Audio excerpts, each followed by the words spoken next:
The Fort Pillow Massacre was a brutal and deliberate killing of surrendered black Union soldiers by Confederate troops on April 12, 1864, during the American Civil War.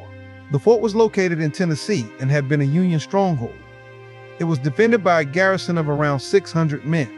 About half of them were black soldiers from the United States Colored Troops, USCT, and the rest were white Unionists, mostly from Tennessee. Confederate General Nathan Bedford Forrest led a surprise attack on the fort. His men overwhelmed the defenders after heavy fighting. Despite repeated efforts by Union troops to surrender, the Confederates refused to take many of them as prisoners. Eyewitness reports and official investigations confirmed that black soldiers were shot down even after laying down their arms. Some were burned alive. Others were executed in cold blood. Union survivors reported that the Confederates specifically targeted black troops with extreme violence, refusing to treat them as legitimate soldiers. The massacre was so horrific that it led to national outrage in the North. The Union War Department launched an official investigation, and the findings confirmed that Confederate forces violated the rules of war.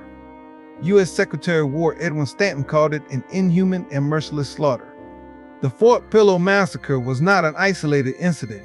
It reflected the Confederate policy of denying rights to black prisoners of war.